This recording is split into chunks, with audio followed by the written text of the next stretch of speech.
y voy a presentar el pensamiento sociológico. Buenas tardes, mi nombre es Natalia Isabel Sánchez Ortiz y hoy les voy a hablar un poco sobre el pensamiento social. Buenas tardes, mi nombre es Dana Laguado y le vengo a hablar sobre el pensamiento moderno. El pensamiento sociológico surge en el siglo XIX como respuesta a los cambios sociales, económicos, políticos que se produjeron durante la revolución industrial a la modernización. Ahora le voy a hablar sobre los precursores del pensamiento sociológico. Filosofía ilustrada en el siglo XVIII, Voltaire y Montesquieu, cuestionario de la autoridad y buscaron liderar la sociedad. Segundo, economía política, siglo XVIII, Adam Smith y David Ricardo analizaron la economía y su impacto en la sociedad. Los surgimientos de la sociología como disciplina. Auguste Comte en 1798 y 1857 consideraron que el padre de la psicología acuñó el término sociología y buscó establecer una ciencia de la sociedad. Edward Spencer, 1820-1903, desarrolló la teoría del darwinismo social y aplicó principios evolutivos a la sociedad. Escuelas y teorías clave. Bueno, las escuelas y las teorías clave fueron positivismo, constructivismo, interaccionismo simbólico y funcionalismo, que quiere decir el análisis de la sociedad, positivismo, que enfatiza la observación y la experiencia de entender las sociedades, y el interaccionismo simbólico es el estudio de la interacción social. Los pensadores influyentes fueron Max Weber y George Simmel. Max Weber es el que desarrolló la teoría de la burocracia y la racionalidad en la sociedad moderna, y George Simmel analizó la vida urbana y la sociedad moderna. Características del pensamiento sociológico. Primer enfoque, la sociedad como un todo. Estructuras y procesos sociales, importancia y observación de la investigación empírica, consideración de la diversidad, complejidad social, y lo último, explicaciones causales y patrones en la sociedad. ¿Cómo nace el pensamiento social? El pensamiento social surge a través de la interacción entre factores biológicos, psicológicos y sociales. A continuación les voy a presentar como que los principales estadios y procesos que contribuyen al desarrollo del pensamiento social. Los estadios del desarrollo cognitivo y social es primero la infancia temprana, es de 0 a 3 años, es como que el aprendizaje social a través de interacción con cuidadores y familiares. Está la infancia media, que es de 4 a 6 años, que es el desarrollo de la teoría como de la mente, como comprender pensamientos y sentimientos de otros. La adolescencia, que está de 7 a 12 años, que es como la información de identidad y como ese grupo social. Y está la juventud, que es de 13 a 18 años, como que ya desarrolla como que la conciencia social y moral. Bueno, procesos que influyen en el pensamiento social. Primero sería la socialización, sería como ese aprendizaje de normas, valores y creencias a través como de la experiencia. La imitación, reproducción de comportamientos y actitudes de otros. La identificación sería como esa adoptación y estereotipos como que nosotros tenemos. La interacción grupal sería la influencia como que la dinámica grupal en la formación de opiniones y actitudes.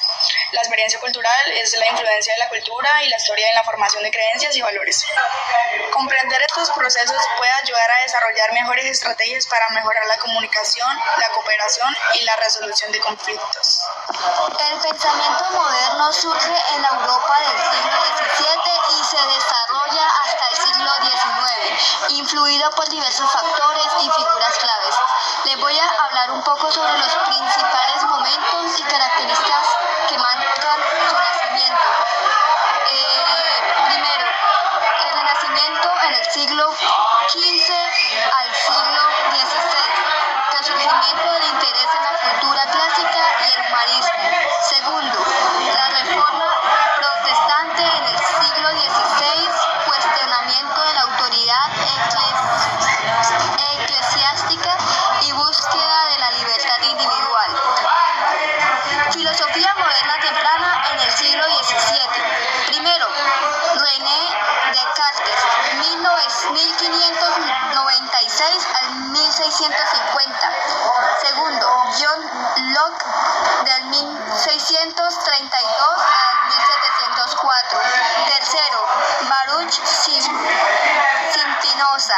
del 1632 al 1677.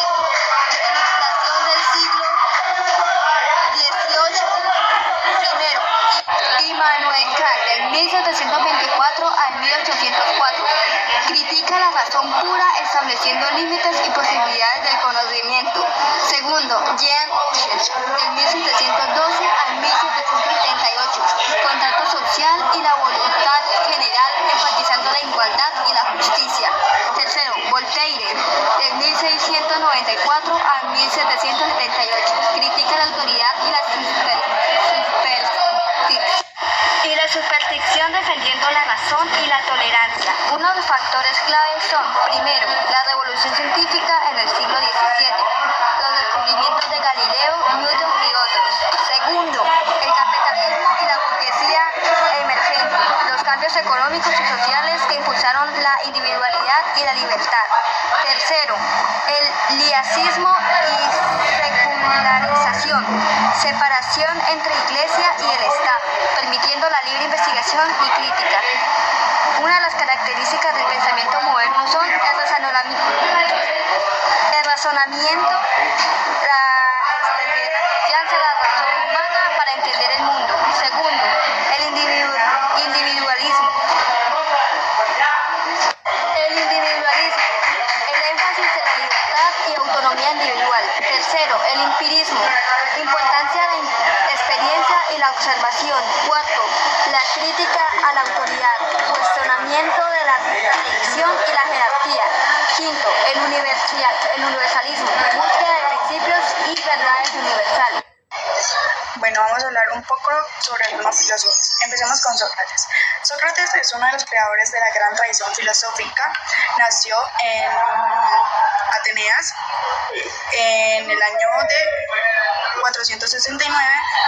Fue un filósofo griego considerado como uno de los influyentes en la historia de la filosofía occidental. Su método de pregunta y respuesta, conocido como mayéutica, buscaba descubrir la verdad y la sabiduría. Sócrates desarrolló el método socrático centrado en el diálogo y la búsqueda de la verdad. La teoría de Sócrates era que él creía que todo vicio es el resultado de la ignorancia y que ninguna persona desea el mal. Sócrates como que buscaba era conocer la verdad y la sabiduría, cuestionar la sabiduría convencional y como que descubrir la ignorancia y la falta del conocimiento. Otro pensador sociológico es Karl Marx. Karl Marx fue un conocido como filósofo y economista. Marx fue uno de los pensadores más influyentes en la sociología por sus análisis de la estructura del poder.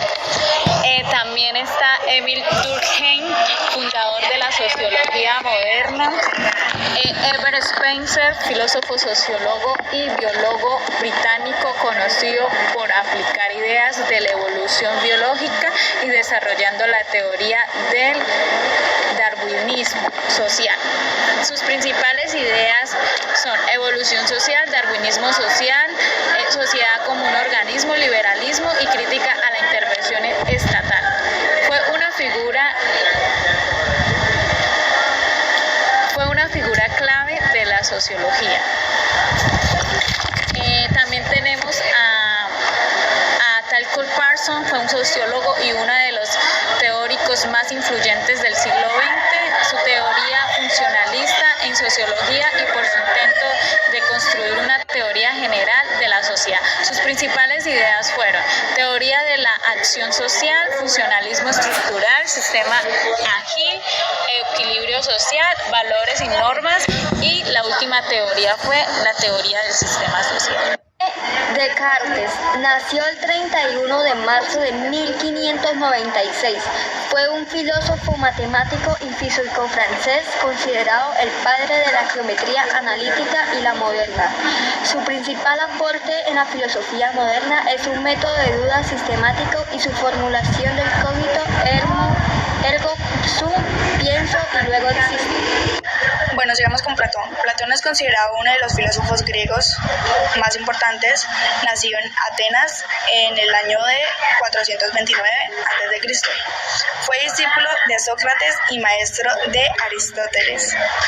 Bueno, el pensamiento de Platón es que como que defiende que existen entes inmateriales. La teoría de Platón es que las formas son entidades inmutables y eternas que existen en su plano ontológico, que aporta del mundo empírico observable. Podemos decir que hay otros tipos de influyentes del pensamiento sociológico, que es Georg Wilhelm Friedrich, un filósofo alemán del siglo XX, fue una figura central en el desarrollo del pensamiento durante la época del romanticismo. El romanticismo fue un periodo que abarcó a finales del siglo XVIII y principios del XIX. Jean-Paul Sartre nació el 21 de junio de 1905 en París, Francia, y murió el 15 de abril de 1980. Fue un filósofo, escritor, novelista, dramaturgo, activista político, biógrafo y crítico literario. Su principal aporte al pensamiento moderno es su desarrollo del existencialismo, una corriente filosófica que explora la libertad individual, la individualidad, la responsabilidad y el sujeto. Bueno, Aristóteles nació en el año 384, fue un filósofo griego pionero en la disseminación sistemática y científica de todas las áreas del conocimiento humano. Conocido como en su época como el hombre que lo sabía todo y luego como un simple filósofo. El filósofo griego Aristóteles defendía la naturaleza del hombre en un ser social. Para Aristóteles, el hombre necesitaba de la sociedad para poder desarrollarse como tal y depende de la naturaleza. Por otra parte, es conocido por su filosofía del idealismo absoluto y su método dialéctico, la fenomenología del espíritu y la ciencia de la lógica. Contribuye al marco teórico que algunos románticos adoptaron para entender la realidad y experiencia humana. El otro pensador fue Auguste Comte, considerado el padre de la sociología y el creador del positivismo, una corriente filosófica que sostenía que el conocimiento humano desarrolló una teoría que describe la evolución del pensamiento humano a través de 3 etapas: estado teológico, que explican los fenómenos naturales; metafísicos, explicaciones de conceptos abstractos; y positivo, comprende el mundo moderno. Protágoras nació alrededor del año 490 a.C. y murió alrededor del año 420 a.C. Fue un sofista griego, cobrando elevadas tarifas por sus conocimientos. Su principal aporte al pensamiento moderno es su teoría del relativismo, particularmente su afirmación de que el hombre es la medida de todas las cosas. Bueno, otro filósofo sería Nicolás Maquiavelo. Nicolás fue un filósofo político y escritor italiano considerado uno de los más influyentes en la historia del pensamiento político. Nació en Florencia, Italia, el 3 de mayo de 1469. Bueno, según Nicolás, el hombre tiene una tendencia natural hacia el interés propio como resultado. Surge de la corrección civil. Para Nicolás, cualquier relación de mando y obediencia entre hombres políticos implica a la necesidad de recurrir a las armas.